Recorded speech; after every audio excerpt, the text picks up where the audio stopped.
Hi, TCG. I want to go over swing trading today. We've had some questions come up in the room. We're putting a more emphasis on swing trading since so many people are asking for swing setups, those that work, those that can't watch their trades every day, or those who just like to hold and it's just their style. So I'm going to go over just a few of the questions that have been coming up and some answers, and hopefully this will help. Swing trading definition. Swing trading attempts to capture gains in a stock or financial instrument with an overnight hold to several weeks. The goal is to capture a larger price move than is possible on an intraday basis. Swing trading assumes a larger price range, therefore requires careful position sizing to minimize downside risk. It can involve a mix of fundamental and technical analysis. Swing trades usually rely on larger time frame charts, 15 minutes, 60-minute, daily, and weekly, and require more holding time to generate the anticipated price move. How do we identify swing setups? A swing trader tends to look for multi-day chart patterns to devise a solid game plan. We look for TCG crosses, cup and handle patterns, head and shoulder, inverse head and shoulder, flags, wedges, triangles, key reversal candlesticks. We must look at the weekly, daily, 4-hour time frame as well as 15-minute for entries. When in doubt, zoom out. Establish the game plan. Before entering the trade, predefine your price target and stop loss. Think to yourself in computer programming language. If this, then that. I have to think of Pascal. I had Pascal in college, gross. But it really helps if this happens, risk, reward, you need to go through that mind exercise in order to establish the game plan accurately. The risk reward setup must be favorable. Look for entries with support close by and resistance far away. Set alert for resistance breaks so your entries are as close to your targeted area as possible, making it more robotic. If you're scouting a higher low entry, set an alert for the area right above the nearest higher low. This will signal you to analyze the chart and see if it's time for an entry. Position size. We get asked about this a lot. Excuse my phone.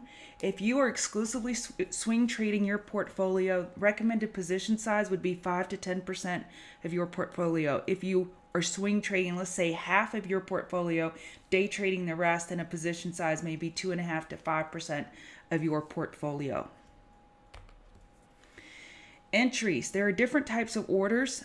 You could use one triggers the other. A great tool for those who work during the day. Create a stop buy for when your stock meets your price objective. Then create a second order of a trailing stop of X% that corresponds with the nearest support level, 1.5%, for example.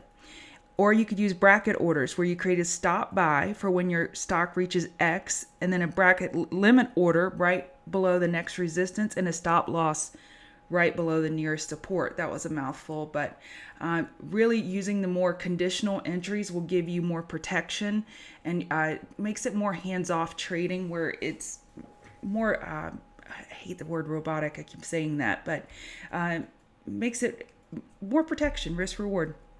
Exits for longs. And if you're short, you're going to do the opposite of this, but this is for longs. A stop loss should be set just below the nearest support for a logical stop loss. In an ideal exit world, this would happen. And this is ideal. I'm not saying I do this on every trade, but this is ideal. You would sell 1/3 of your position as soon as it moves 1% in the up direction. You would set 1/3 of your position with a trailing stop loss of 2% or whatever percentage lines up with nearest support or for a break-even entry. And then set the other third of the position to break even and walk up a stop as the stock moves in your direction and hold this scale until you're either stopped out or price target is achieved. Utilizing daily higher lows as support, stop loss would be prudent. Price targets. How do we set a price target? It can be set by various methods. You could set it with an arbitrary percentage based on your profit target. Price target exit when RSI is overbought on hourly, 4-hour, and or daily, which of course is not applicable to blue sky breakouts. You could set your price target by calculating the measured move of a particular pattern, or by utilizing a point and figure chart with a bullish price objective target, or you could be exiting at psychological resistances. Measured move from Tom Bukowski's Encyclopedia of Chart Patterns, 2nd edition. The idea behind a measured move is that the second leg will equal the first leg in both price and time. So I'm going to say that again. The idea behind a measured move is that the second leg will equal the first leg in both price and time. Here's an example. So this is a cup and handle measured move. The measured move is the distance, the depth of that cup. I said the depth here. That would be the measured move, and that would become your price target.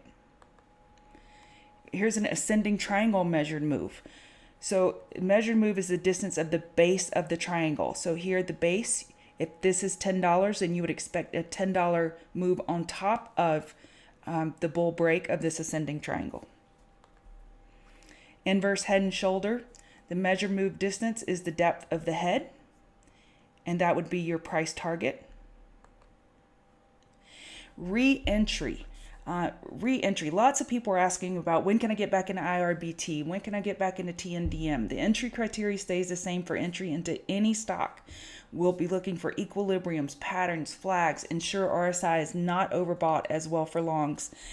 For re-entry, go back to the entry slide and make prudent entries based on favorable risk reward. So we're just not chasing when it's extremely overbought. We're looking for those same types of patterns that signals us to get in the first place.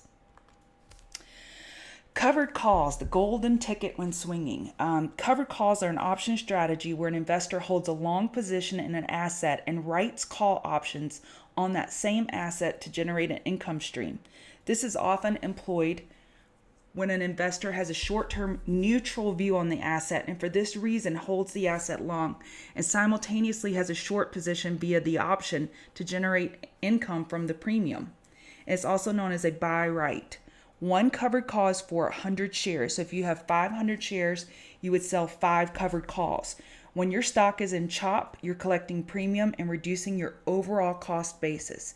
Again, this is when you're neutral on where the stock chart is. When to buy covered calls. It's a neutral strategy, meaning the investor only expects a minor increase or decrease in the underlying stock price for the life of the written call option. So you want to be looking at options that are monthlies, that are at least 3 or 4 weeks out. This strategy is not useful for a very bullish investor. A covered call serves as a short-term hedge on a long stock position and allows the investor to earn income via the premium received for writing the option. But you forfeit gains if the price moves above the option strike price. If an investor is very bullish, they are typically better off not writing the option and just holding the stock. The option caps the profit on the stock, which could reduce the overall profit of the trade. If you're bearish, just sell the stock. No use to get covered calls if you're bearish to stock, since the premium received will do little to offset the loss. Look for calls that have more than 50% implied volatility. This is key. The premium must be high in order for this strategy to work. I hope this helps. I will see y'all in the room.